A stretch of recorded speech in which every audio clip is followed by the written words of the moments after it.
Welcome back, coaches. This is the Football Coaching Podcast. I am Daniel Chamberlain, co-host, here with Joe. What's up, Coach? Dude, I am away on military training. Yeah. Notice the mustache? Anytime I'm in the military, I got to keep the mustache. So yeah, up here doing some getting a new military job. That's what I'm doing. Spending hours in the kitchen. It's fun. Nice. Yes, I'm gonna be a cook. Nobody laugh. I know what you Army guys are thinking. I'm doing it for promotion. Real quick, want to tell you about what we're doing this episode. So, topic this episode is going to be the 4-2-5 defense. I know we've not talked it in a while. We kind of got away and we did some special stuff with it back a couple seasons ago. But it's time to get back home. Off season here, simplifying football. We're going to talk 4-2-5 defense, kind of what it is, and really we want to talk differences in what general 4-2-5 is when you just ask anybody, and then of course the JDFB 4-2-5. We're going to talk about what coaches that it can get the most benefit out of running the 4-2-5, because it's not everybody's cup of tea, but there's some guys that, regardless of what they like, I feel like they could get a lot of benefit out of this defense. And then what situations it really is going to work in. So, what makes it so valuable to those situations. So we're going to talk a little 4-2-5 tonight. So if that's what you're into, it's a great episode for you. I think that most of us on these podcasts are going to fit into one of those three reasons, even though I think we all want to try to run a 3-4 because that's what's so popular right now. But that's the defense. Best advice. It came from a lot of people, but Dan Kennedy, who's the guy that I follow, has the advice for somebody who's getting into business. And the advice is look at what everybody else is doing and do the opposite. So if everybody's running a 3-4 in your area, nobody runs that's I remember I've told this story. This is a 4-2-5 story that I've told a lot. But I was in a clinic, a guy named, I want to say it's Mike Favreau, who's a coach in Utah, and was doing a clinic in Atlanta on the 4-2-5 defense. It's great. When I was just learning the 4-2-5, it's a great clinic speaker for Glacier Clinics in Atlanta. Right. And his first talk, he drew everything up from an I formation, the same way that I do, because it makes sense that way. And a guy sitting next to me got just pissed off, put his notebook down halfway through, which is like, at the end of it, he goes, I can't use any of this. Everybody here's in spread now. I said, Atlanta, nobody runs this. And he got up and he walked out. And of course, the punchline is that the next talk on the sheet was literally in 10 minutes starting was defending the spread offense with the 4-2-5 defense. Like, he didn't have time for that. But I remember in my head thinking, it sounds like you need to go find an I formation guy right now. Like, that's what I'm thinking, is like, you need to find a guy who can teach you the I formation. If nobody lines up or any run game, find a double wing guy, find a single wing guy, find a wing D guy. If everybody's in the spread, get out of that crap. Like, simple solution, dude. That's a really good point. And I think we do get caught up with whatever's in vogue, right? We all want to, Oh, yeah. And there's usually a reason. There's a reason why we do these things. I think I've been talking a lot this year about how the NFL, they're talking about banning too high safety because, and it's not real people, but some talking heads. But they want to ban too high safeties because the pass game is non-existent right now. Everyone's running the ball. I'm like, yeah, that's called evolution. Like, we're going back to the phone booth because no one can stop it. Everybody will get at it too high. It will naturally solve itself. 11-on-11 game is beautiful. It will take care of itself. That's right. Let it run its course. But yeah, I mean, yet at all levels, the football is changing. We're getting back in that phone booth. So and that's what we naturally follow other people, right? We're number one. That's what humans do. But in football, man, we see something that's fun. It has a little success, and then it's a copycat league. It's a copycat league out there. So it's not, but that doesn't make it the right thing. For sure, it doesn't make it the right thing. It just doesn't. Let's Joe. Let's jump into our level up real quick. Sure. I mean, I'll go. We had a conversation before we started this about planning out our season, and I basically let AI plan out our season, not entirely, but it probably got 80% of the work done. And you and I both liked the work that ChatGPT did in laying out. Now, it's important to note, this doesn't just happen. I've put in a good amount of effort in teaching ChatGPT my business and about me, and I've fed emails and sales pages and so many things that I've written, I've fed to it, and I've fed podcast transcripts, and just trying to get ChatGPT to know, the voice that we're using at JDFB. And when you've done that, and I've created an avatar for what the typical or what the target JDFB client, put a lot of effort and time into these things. And from that, now I'm able to kind of go to ChatGPT and say, like, hey, I want to do this thing for my clients. And because we've put so much time and effort into training AI, spit out some, not 100%, like probably 80%, I would say, of the episodes that it will use, and we'll use 80% of the, we'll tweak the titles and things. But that was, and I've also used it for so many different things over the last week. Last couple weeks, I've just gotten to like just feeding in like, and here's the thing, it's not perfect, Right. but it's pretty good because it's learned my voice. It's learned how I talk, how I write, how I email, and then I go in and I add the 20% or take, I adjust, and what it's allowed me to do is catch up on some things. It's one of those things where, like, I'm behind, I desperately need help. Catch me up, and that gets me caught up, and then I can get back to doing it the way that I want to do it. It's just such a, like, it really is a powerful kind of tool that you can use in your business and your coaching and everything. It's just that's I guess my level up is just trusting it more, to just be like, hey, I need help with this. Yeah, trust in going and finding help, I think, is the big level up there. Like realizing when you need the help.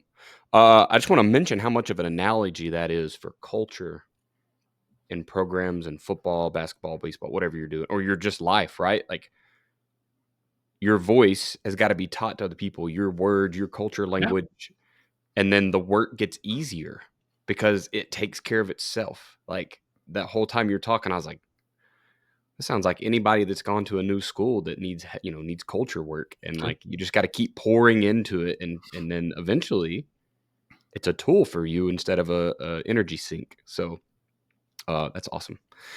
I have 2 level ups, and it's just because I know I will forget next week if I don't give both, and I'll have a different one. But they're both really good. So first of all, I just have to give a shout out to my wife. Samantha is at home. I'm away for a month to a military school.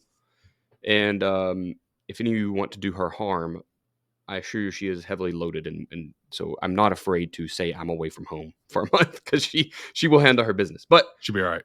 I left and it's like 0 degrees there, and it has been for 3 days, and it's been snowing, and we have animals outside. We've got goats and chickens, and we hatched some chickens, and we've got other hatchlings in the garage. She's got a lot of stuff going on. 2 boys to raise who, guess what? When it's 0 and snows, are now out on school snow days all week. So she has went from co-parenting. Not that's a weird. I don't know. That's gotten taken away from us. We're very happily married, and we both parent the household. To now, she's the solo parent, and everybody's stuck indoors with cabin fever, and she's got a ton of crap to do, and cold weather makes everything hard. So, first shout out to her. So just, I guess, like in anything else in life, looking for quality, because I found a very good one. So I got lucky and ran into her in college, but knowing when right is right and what good people are, and building your circle to be good people will pay back in dividends. So shout out to her for that. The other is a leadership thing, and that's that in this schoolhouse. So everybody knows I applied and interviewed for a head coaching job. I don't have any word back. The podcast will be probably the first to know as soon as I know, because that's going to be a huge step in life if that comes to fruition. But kind of what I'm worried about is like getting in the right coaches, assessing the coaches on staff, and then those relationships, right? Like coaching relationships and leadership styles and all that, because I know I'm in my, I've finished 5 years of coaching. That's pretty early in a coaching career. I am 37, so it's not like I'm 24 and for 26 and finishing my 5th year. But so that's obviously a worry. It's one of those things that I know I have to look forward to, is building that cohesion and all that. But showing up to this brand new school, which is just 10 people, it's going to be bigger than my staff because it's a very small school. And the ability to show people that I know what I'm doing and build trust and naturally become a leader. And it's not like follow a leader, because that's not what this class is about. But very quickly, people understand that, like, hey, this dude knows what he's talking about, and they're willing to like go all in with whatever my plan is, and vice versa. When they have a plan, I'm right there with them too. But we can trust each other. So it really alleviated a little bit of stress off my back. Like, you know what? Whatever we end up with, as long as the right guys are in the room, we're going to be okay. Like, Nice. Whatever we need to do, we're going to do. So just a very, and I'm sure it comes from a lot of leadership training, but very, very small, neat thing to see here in this first week of school that I think directly correlates right back into football. So that's my level up. Nice. Go practice these things and watch them work. Yep. Sweet. Well, real quick, I'm going to tell you guys that this is a great time. I know you just listened to our level ups, and sometimes our level ups are really cool, and sometimes they're sappy, and sometimes they're a new thing. It's been AI a lot, but we're all the time trying new things. So level ups are a neat way to for us to branch out topics we don't really talk about on the podcast. But this is a great time to send this episode to a friend. I want to remind you that last week we talked relational coaching, and we had on Travis Davidson. That's Team Sports Consulting Group. Right. I might be wrong. Travis Davidson, Team Sports Consulting something, and you'll find him. Great episode. Just go back to the episode and listen. He says it, talking about how they are measuring people's leadership abilities and styles and learning styles and who people get along with. And we talk about, build a new staff or going to a new team or just assessing your freshmen coming in. Yep. Hiring a coach, like all these things that we can actually have measurable things, right? And connect people the right way with someone they're going to connect with. So go back and listen to that topic, send it to a friend. And then next week, it's going to be a great title. Our passing game sucks. And we're excited to talk about this. And it's the new AI generation. So that's our first AI named episode. We're super pumped about it.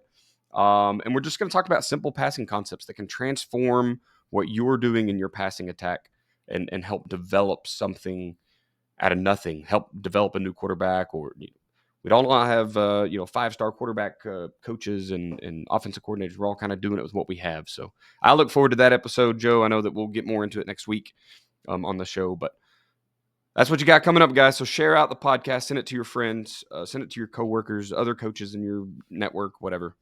We'd love for them to hear us talk too. Let's pay the bills and let's do this thing. Let's do it. All right. So the difference between a championship defense and a defense that is struggling every Friday night is not just talent. It's not luck. It's your system.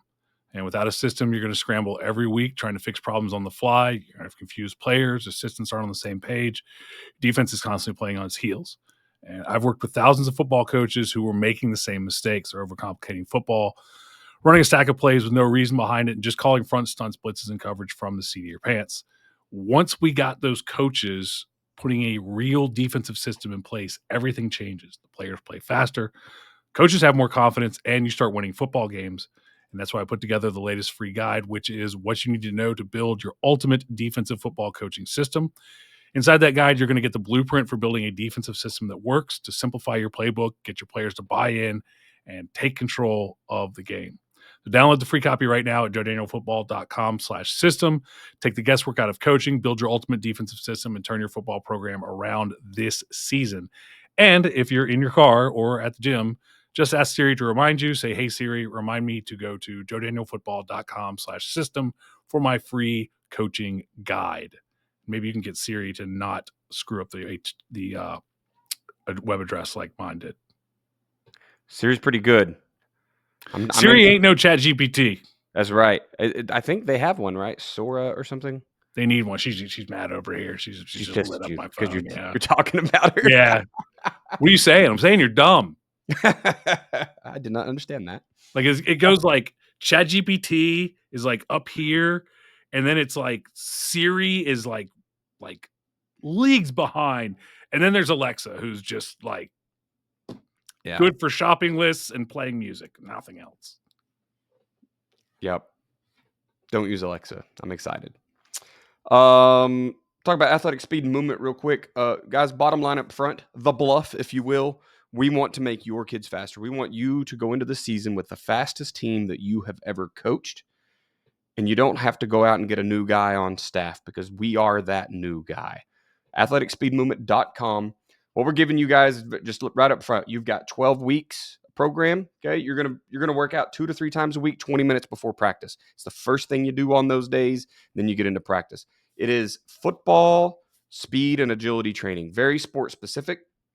We don't live in the world of send your kids off to track and when they come back, they'll be faster. That's not what football players need. Not that it isn't helpful.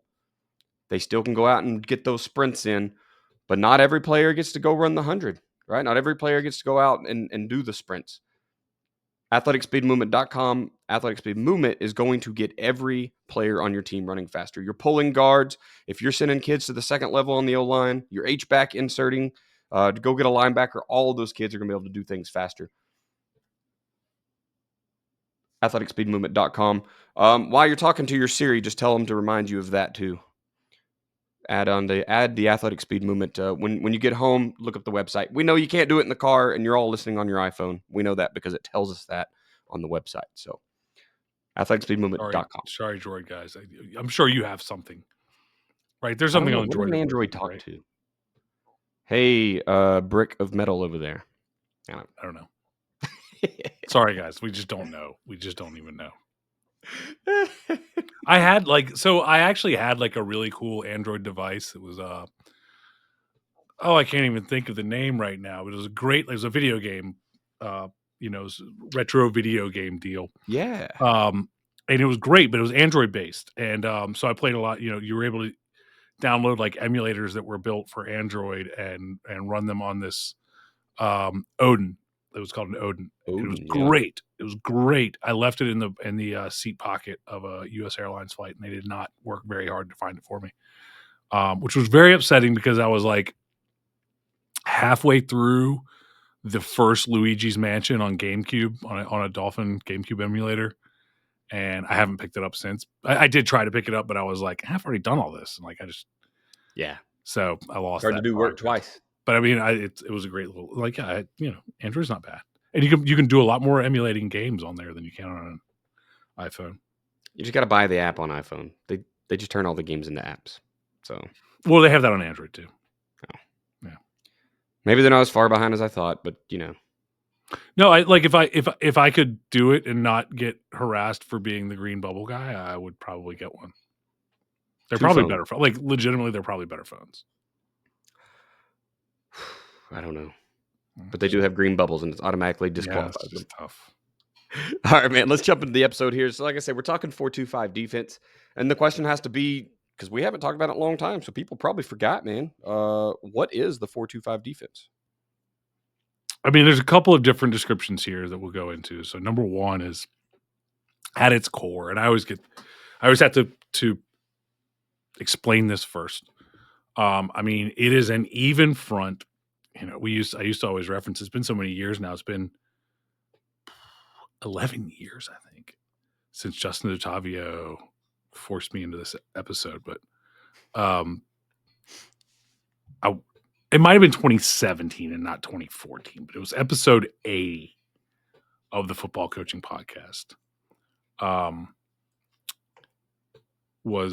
There's only 4 types of defense, and so I go on a whole rant there. It's probably something I've loaded it up in different places. Probably should just put it on the feed at some point just to like have it like there again. Because it was a good rant. Right. At its core, it is an even front, 8-man front. Even 8-man front. So you have even 8-man front, even 7-man front. That's 4-3. You have an odd 8-man front. That's a 3-3. And you have an odd 7-man front. That's a 3-4. And then everything else falls into those categories. And you could call it whatever you want. Like if you want to call it a 5-2 instead of a 3-4, that's fine. It's still going to fall in the same category. Right. If you want to call it a 3-3, a 5-3, a 3-5-3, they're all the same. So the 4-2, the 4-4, and the 6-2 are at their core the same defense. And I will have people argue that with me, and I will, it doesn't. Your argument doesn't hold water. At its core, right. It is a 4-2-5, a 4-4, a 6-2. Now it's not then we go a little bit, a step further. It's not a split 4-4. It's not a 4-4 stack. It's more in relation to what I would call a 4-4 over, where we have a 3-tech and a 1-tech rather than slant, 3-tech strong, similar to a 4-3, like what a Miami 4-3 would have. It's not a 4-3 stack, 4-2 stack or anything like that. It is a 4-2 or 4-4 or 4-2 over front. It is similar to a 44G, like Virginia Tech kind of made famous, and then they added in the robber coverage in the 90s and 2000s.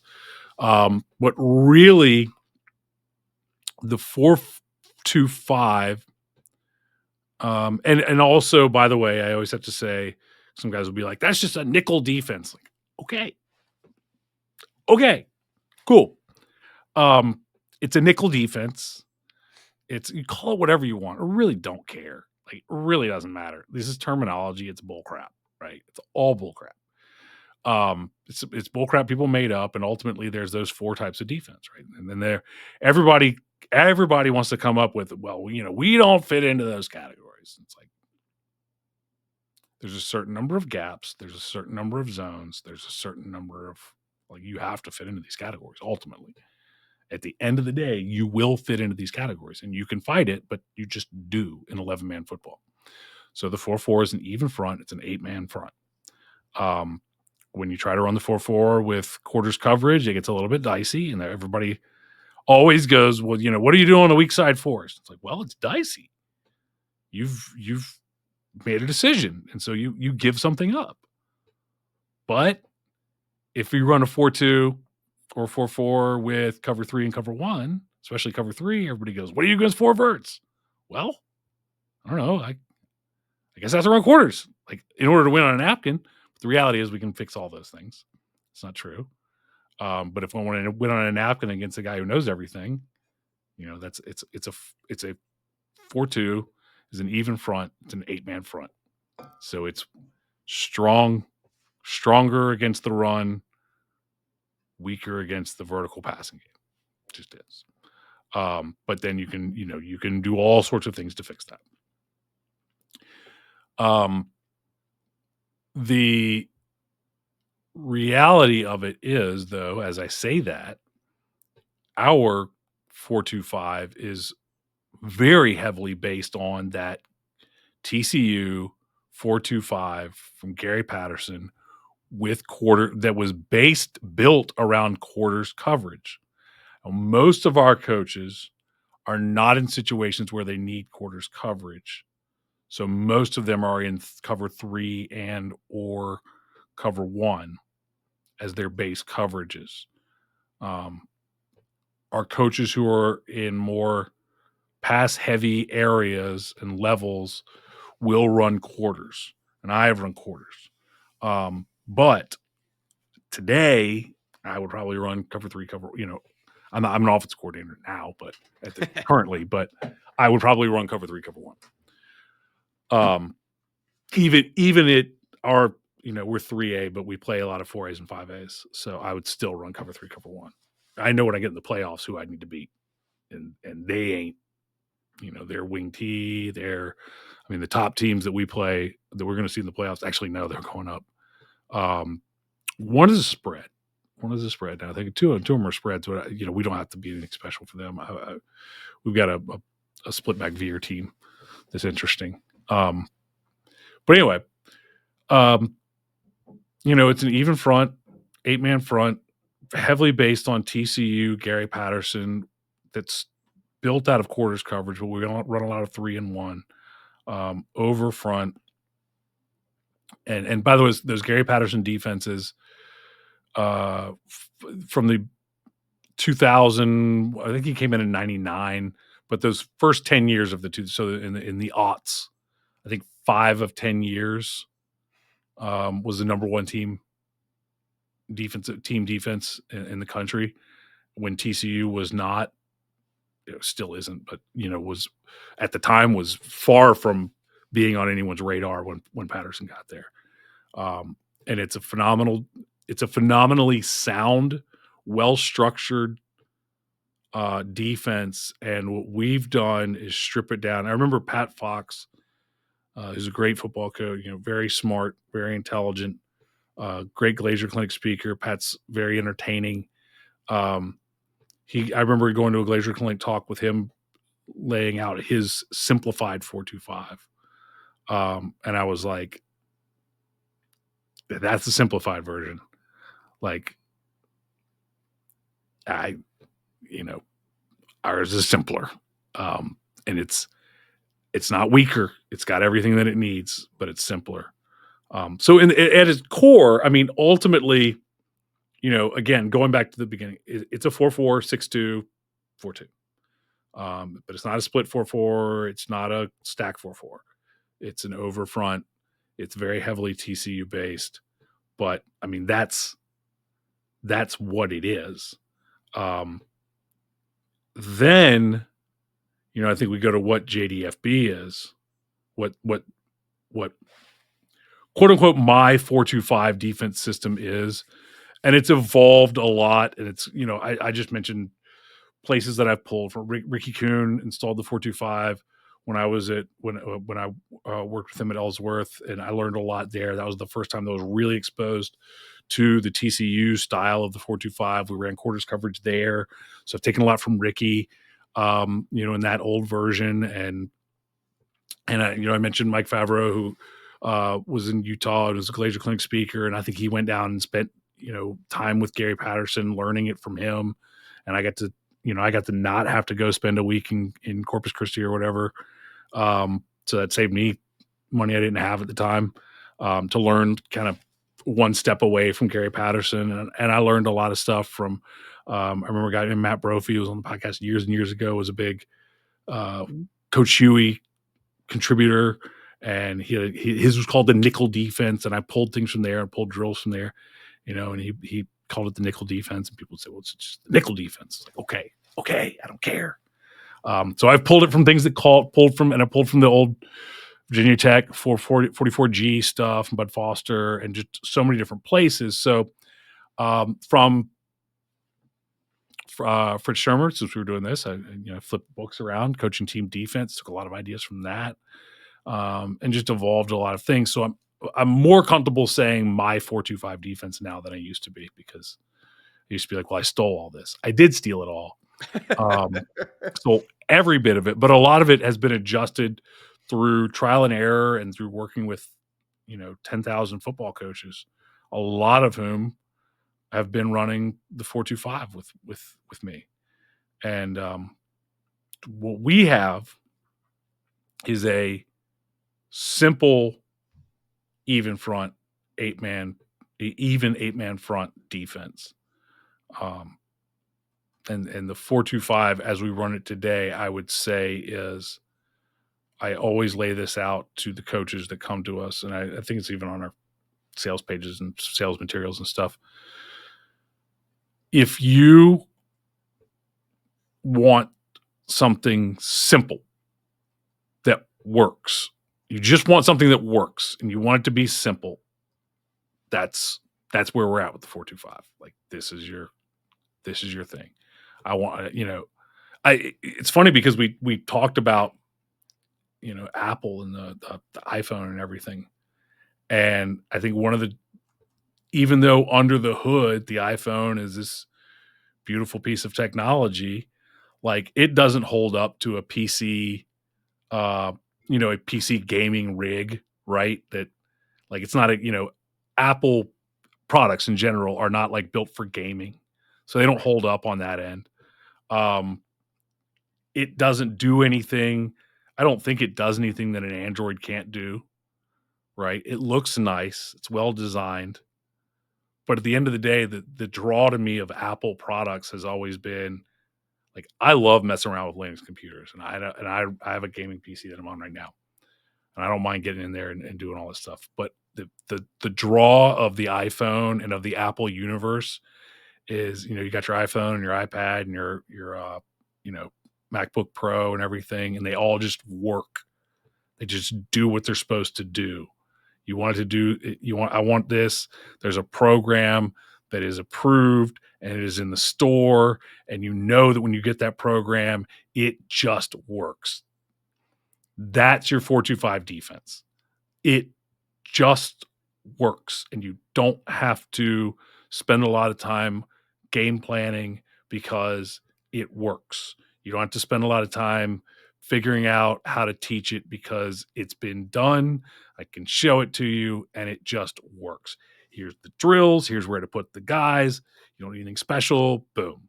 And that's our 425 defense. I love it. We're going to talk here in just a minute about kind of, what coaches could benefit the most from running the 425. I guess we'll just do that now. Let's just transition there. The first one we have to talk about is coaches who are brand new to the game. And I'm going to steal this from you because that's me, right? That's how I got started. I spent a year not knowing what the heck I was talking about, trying to run a 4-3 that we had to convert to a 4-4 because that coach knew more than any of his assistant coaches, but couldn't teach them in an amount of time that was sufficient. His players didn't know what to do. He was trying to coach a very complicated defense, and he converted us to a 4-4 cover 3 every single snap defense. And like you're saying, the 4-2-5 basically is the 4-4. Mm-hmm. We were a little too tight on the outside backers for me to feel comfortable calling it a 4-2-5, and it cost us some runs, cost us some games. But we simplified down, and it made us be able to do anything besides turn around and watch the other team run for 70 yards. And then I got into my first off season as a coach and immediately Googled what is the best high school defensive football or defensive scheme. And Joe Daniels 425 is the thing that Google spit out. So kudos to you for being number one on Google. But it allowed me to learn. We're not anymore, by the way, and that's not because it's not the number one defense anymore. It's because Google is finicky about changing websites. So when we changed the whole website over, Google lost us. So now, as an aside, we depend on you to refer other coaches to the Football Coaching Podcast because the Google traffic is gone. There we go. So Daniel, had you guys not shared the podcast, coaches like Daniel would still be lost. So lost.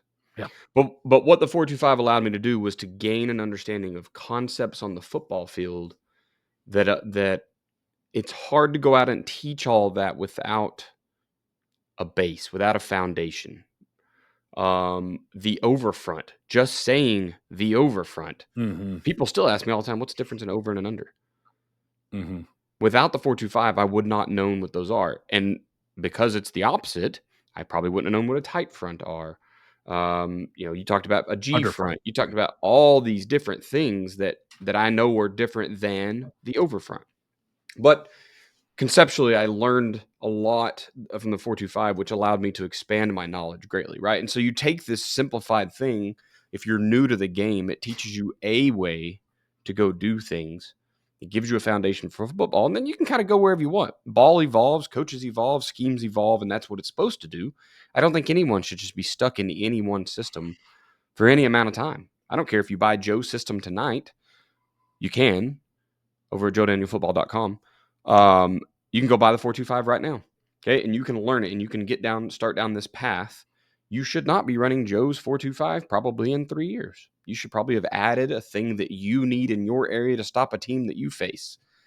And then you can still be running it, but it needs to evolve. Yeah. Right. Yeah. So that's one coach that the 425 benefits greatly. Even here in 2025, I said it earlier, the the game is getting back in the phone booth. So you might as well bulk up front, and you might as well have very common sense answers to things like spilling, setting edges, stopping the run game, because that's where we're all going. I mean, when the NFL is trying to, quote unquote, I'm air quoting here and you can't watch because you're listening on podcast, ban too high safeties, like there's an issue. You know what I mean? And it's because people are running the freaking ball. So it can give a new coach an answer to stop those kinds of things. Even if your system doesn't run it, and on offense, this might be a little different. But it still gives you an understanding of, like, you need a force player. You've got to have spill players. You've got to have an alley. You might use different words for those. You might even be on a defense that boxes, right? And you're going to box with a defensive end, whatever. Then he's the force and the outside backer becomes the alley and the C gap, or whatever your details are. But you figure out that you need to push the ball out of the middle. You need someone to turn it back to the middle. You need someone there to wrap up and make a tackle. Just lots of things you can learn as a new coach. Yeah, the new coaches,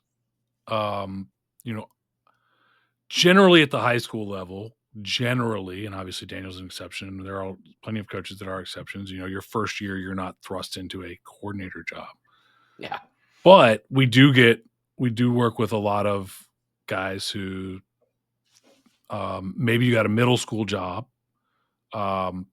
and they don't have, the head coach at the high school isn't giving you much guidance, or more commonly, you are a dad who got a youth job as a coordinator because none of the other dads wanted to do it.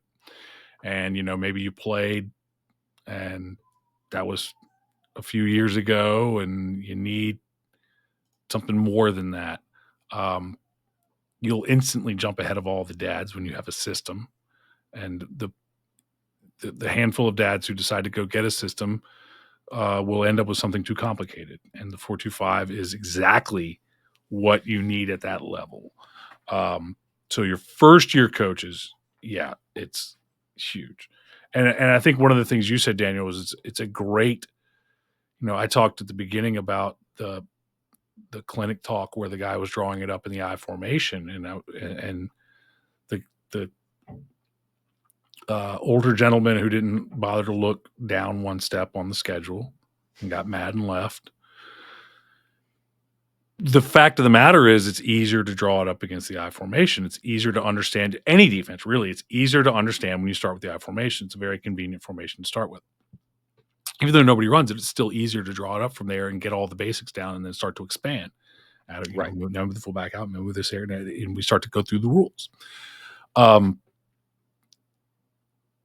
The 4-2-5 kind of fits that from the defensive side of things. The way that we teach the 4-2-5, it is a great defense for somebody. Maybe you are an assistant. Maybe you just got your first job and you're JV assistant, but you're on a staff where nobody's teaching you, or they don't have the time to teach you, which is common.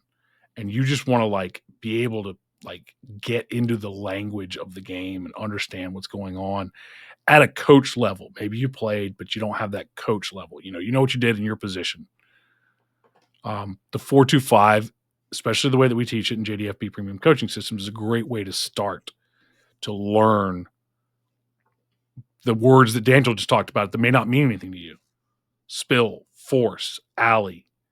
If those words don't mean anything to you, they should. And it's a great place to start to learn that. So it's just a simple defensive approach. And obviously you can complicate the 4-2-5. Gary Patterson has much more stuff than we do, but I chose to leave a lot of that out. And a lot of it, like the mob cop stuff, people love. And I just looked at it and I was like, I don't want that. I don't want that stuff. We pulled the Tiger Cat front end. Mount Joy suggested it came from Florida. We pulled that into this system and melted that in to get a cover zero, very adaptable cover zero, run heavy, stopping, but also pressure package. And I think we teach that in JDFB, Premium Coaching Systems, and that's there. But that's kind of the next step. You don't need that starting out. Right. There's the zone blitz stuff. You don't need that starting out. But This, I think we, the simplicity of it we've hammered a lot. The second coach who it would be for is really kind of the bread and butter of JDFB, which is the coach who needs to turn it around, stop the bleeding. Right, you're 0-10, 1-9, 2-8, and you know in your heart of hearts that these players are more talented. The players that you have are more talented than the performance that they are putting on defense on the field. And you know that you're not getting all that you can get out of them. And if you've been listening to the podcast for any length of time, you've heard the Coach Simple philosophy, Coach Simple, play fast, win. And you're starting to realize, or you have already realized, what your players are lacking is not necessarily more ability. What your players are lacking is confidence to execute the defense, to execute what's being taught to them. Because whatever you're trying to teach them is too complex. They're not getting it. Your coaching staff isn't getting it. Your coaching staff, whatever it is, the product that's being put out on the field is not equivalent to the talent that you have on the team. And so that is where we take teams that are, 1-9 and say, install the 4-2-5 defense and get out of your own way first. Cut all this bull crap. Cut all this garbage. Cut all this. You ain't Dick LeBeau, and you ain't got Dick LeBeau's players. And for those of you who are a certain age, don't even know who he is now. Okay? Steelers, he was a coordinator for like 100 years. Ran a great 3-4 scheme. Great fires, all the fire zone stuff. Dick LeBeau. Like, you ain't got a Palomalu. He ain't there. So you need something that you can install and stop the bleeding and get to 0. And that's where Daniel's talking about. If you just get to where your players are actually executing your base defense with the talent that they have, then you evolve. So, but we start. That's like honestly, that's the heart of the 4-2-5 scheme that we do at JDFB. And then lots of coaches continue running it and evolve and go. But gosh, if you need that, this is where you need to be. I'm an odd front guy. Okay, well, we do 3-3 stack, but it adds an extra element of like. I always recommend either 4-2 or 3-3 if you aren't sure. 4-2 if you're like, no, I need to have all this. Okay, go 3-3. Like if you're like, nah, I need to be 3-4. It's like just compromise with me and go 3-3 for a year, and like, or compromise with me and go 3-4, but end up in a 4-2 every single time. That's a whole different podcast. But like that's the sweet spot of the 4-2 is you need something that you can teach and you can install that stops the bleeding. Yeah. And it really is kind of the same reason. I think the JDFB 4-2-5 is great in this situation because you can get all the basic concepts with a very simple language. We give you the run fits, like the umbrella run principles. It's just a very simple thing. And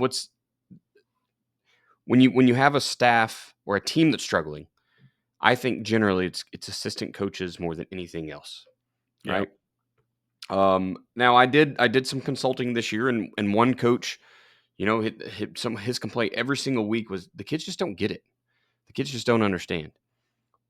Well, they had a very complex system, and sometimes I know we've already hit on simplicity a lot, but sometimes just having that lingo, that unified front of, guys, we all know the verbiage changes everywhere you go. So this is a great way to just get into this system, get everybody speaking the same language. And, like the 4-2-5 really does work like inside out. We talk about being a spill defense. I know guys are box heavy and they just want to go out and box defensive ends. I don't have a defensive end that's athletic enough to go out and be the outside backer and force outside zone back inside. He can't get there.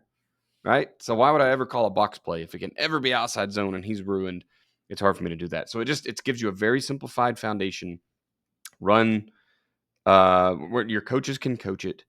You can give your linebacker coach. I mean, your linebackers get it's 3 reads. There's nothing to it, right? Like now linebackers can start fitting instead of having all this other stuff going on. It's very simple.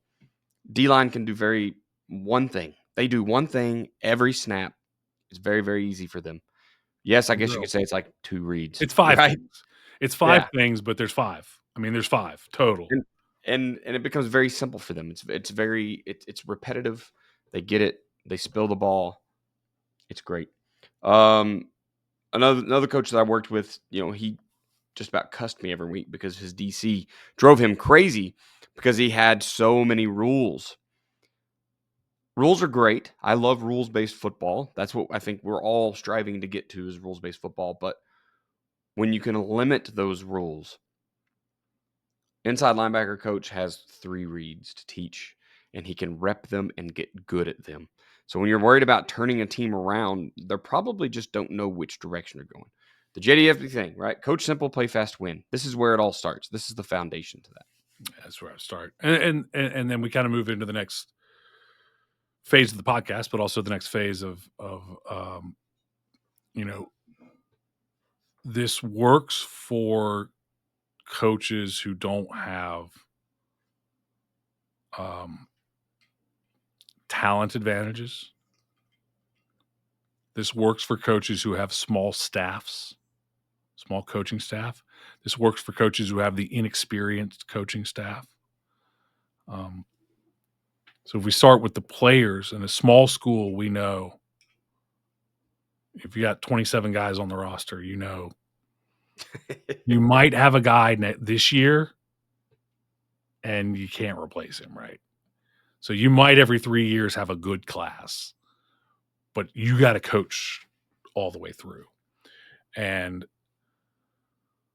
the 4-2-5 requires the least in terms of special players. There's no defense where you don't need good players, right? Decent athletes. There's nothing to fix it. If everybody's terrible, and I have had, I'll just go ahead and tell you guys, it does exist. I have had the occasional, very rare, but the occasional JDFB Premium Coaching Systems client whose team was just outmanned, just outgunned, and I mean by a large. But it's rare, and they were out, and even they were able to compete in a couple games. But I mean, they were really outgunned, and we could watch the film and watch this is a platinum client using JDFB game film analysis. And I could watch the film and I could say, man, I could see that your guys are getting better. Still getting beat by 40 because they were that outmanned. That's rare. I always talk about there's 2 types of 0-10 teams. There's only one type of 1-9 team, 2-8 team. Always the same. 1-9, 2-8, really 3-7. 4-6, it starts to get dicey, but really 1-9, 2-8, 3-7, always the same. You have not maximized the talent of your players. And I have had I don't know if I've ever had a coach at that level say, no. We've actually gotten everything. We have squeezed blood from a turnip, and this is what 2-8 looks like. That was to get to 2-8. I don't think I've ever had a coach tell me that. But 0-10, I will admit, there's 2 types. There's 0-10. We are so bad. We are so undermanned.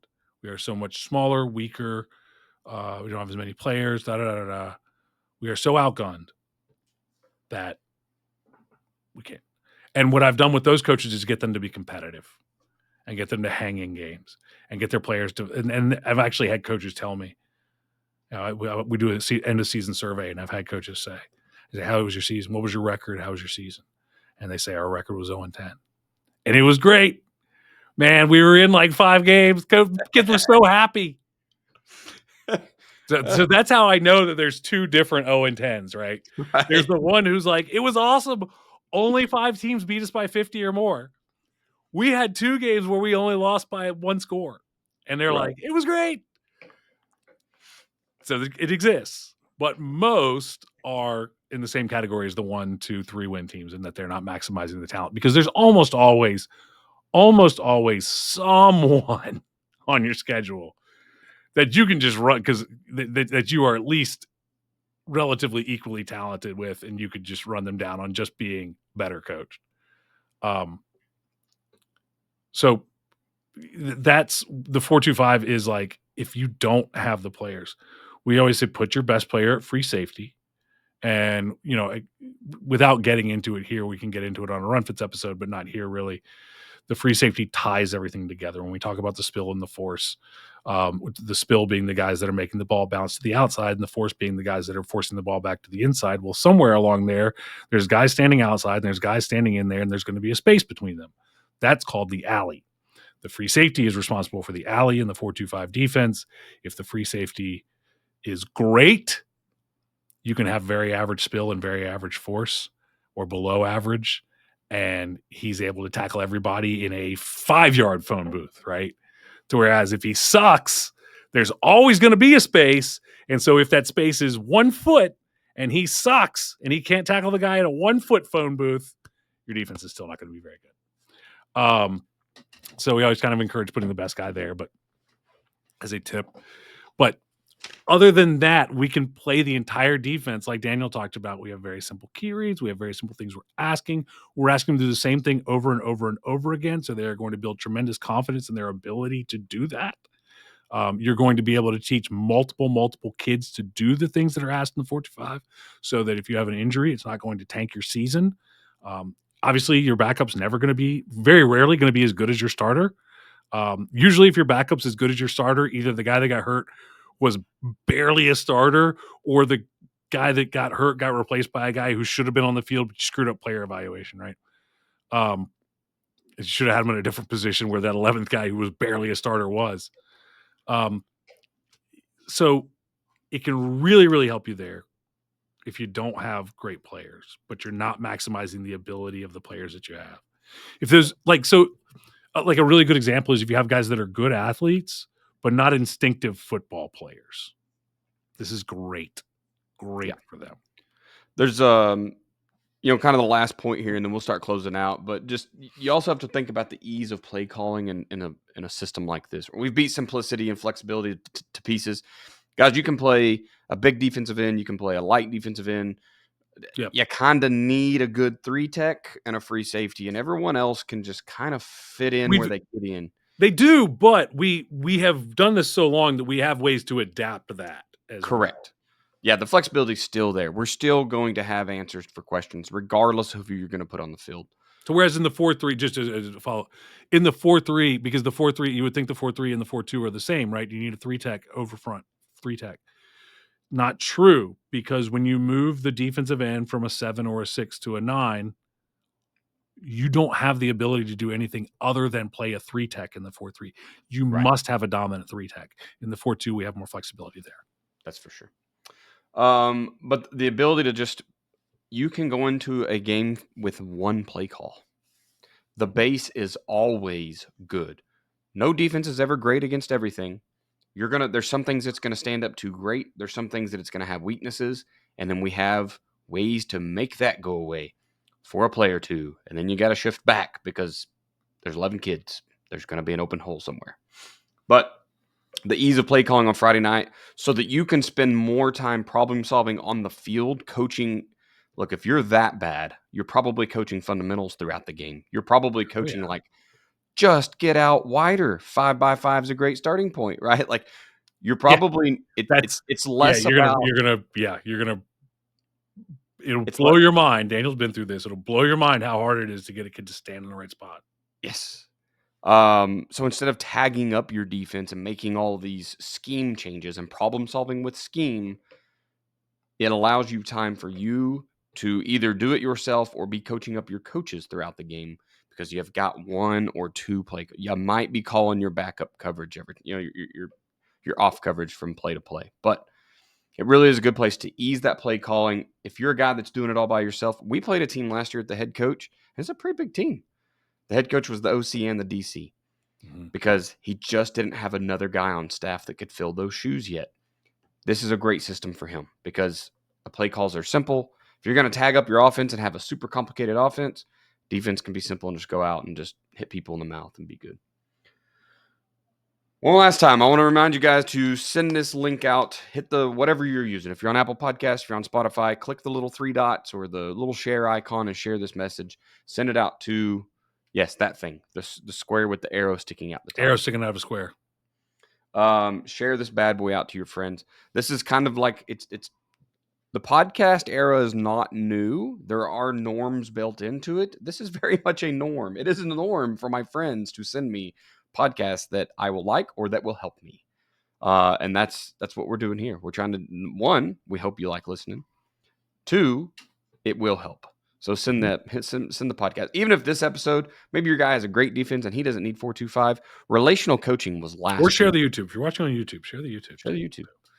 Relational coaching was just last week, and that's pretty new stuff. Like getting measurable metrics about your people to make sure they're paired to the right people on your team. I don't know that I've ever heard about that up until that episode. Yeah, it was a good episode. That was really new. If you didn't listen to that episode, go listen to that episode. It's very interesting. Very interesting. Absolutely. Joe took the quiz. I did. Did you do your readout? Did he finally get back with you? Not yet. Oh, Jesus, Joe. Go do the thing. It's good. We had a holiday. Touche, you did. And then we had a massive snow day today, so it wasn't happening today. Daycare shut down early. Touche. Next week, we're talking about how to solve a passing game that sucks. We're going to talk simplified passing concepts to transform your passing attack. So this episode, last episode, any of the other, what are we at? 650, 800? There's a lot of them. Go back, find one you like, share it out, share the podcast. Can I just tell you on the passing game that sucks real quick? One time, early, I was actually a defensive coordinator, but I was also the offensive line coach or something. And we got shut down by a team. We were running Coach Mountjoy's offense, which is, essentially became the pistol power offense system.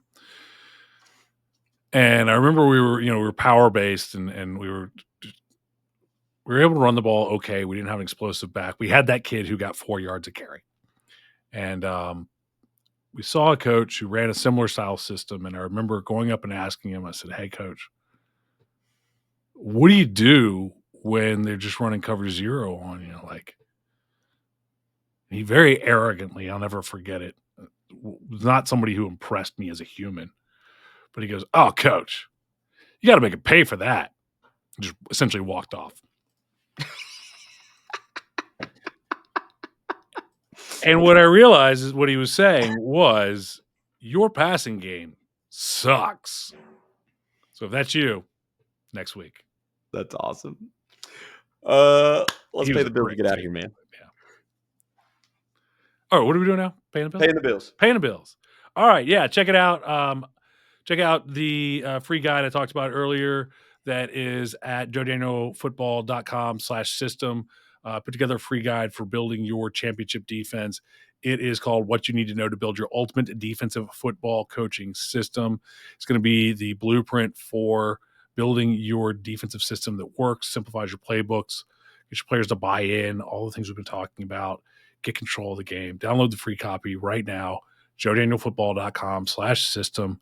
Or if you're not in a place where you can do that, say, "Hey, Siri, remind me to download JoeDanielFootball.com/system free coaching guide."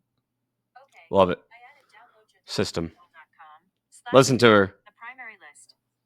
Here's the primary list. System. Remind you about Athletic Speed Movement. Go over to athleticspeedmovement.com. Have the fastest team you've ever coached. If you buy it now, you can get 2 cycles. Get ready for in season. This might come out in a few weeks. Maybe you won't quite get 2 cycles, but you can get 1 and some change. And it's great. Get at the very least, so the reason I'll just recommend this, get the first 5 weeks. So the way that the program breaks down, as Dale talks about it, the first 5 weeks is how to run. The next 7 weeks is how to run fast on a football field. Okay. So the benefit of the first 5 weeks is immense. But also if you just run those first 5 weeks with whatever you have right now, maybe a lot of your kids are in track. Your fast kids are all in track, right? Your fast kids are all in baseball, whatever, soccer.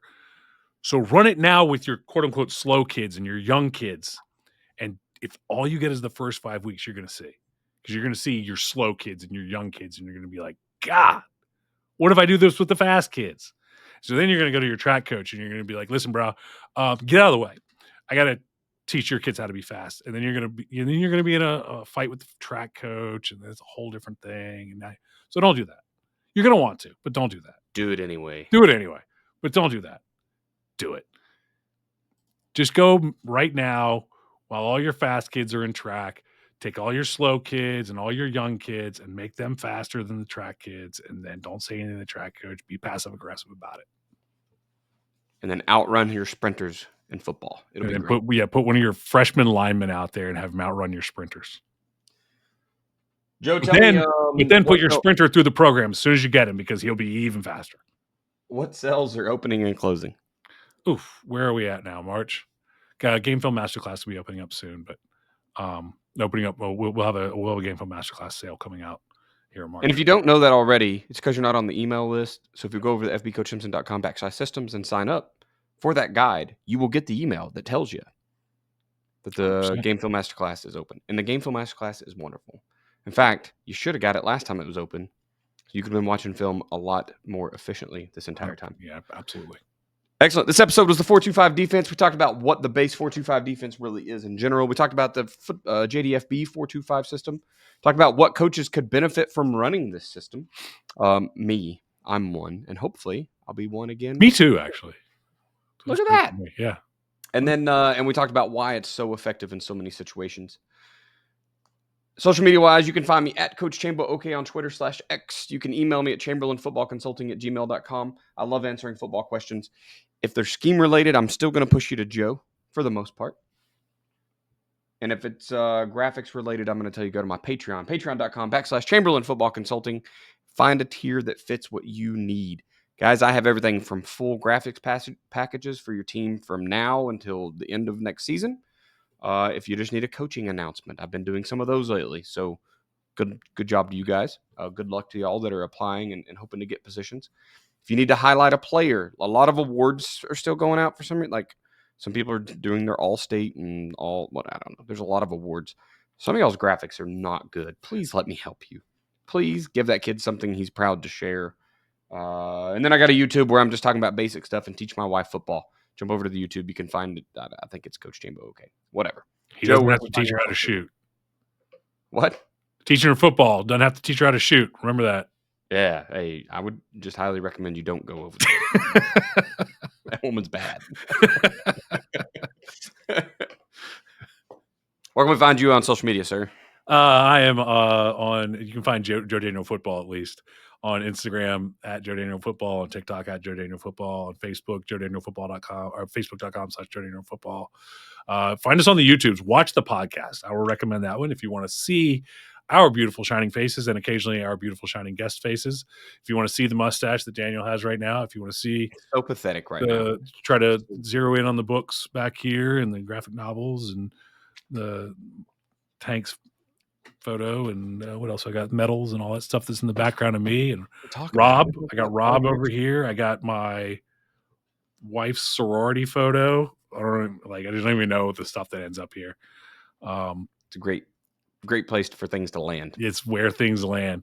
A Sansa Fuse that if I charged it up still has a emulator that can play Super Mario Brothers on it, which was like wild back in the day, right? I was like, I can play Super Mario Brothers on my podcast player thingy.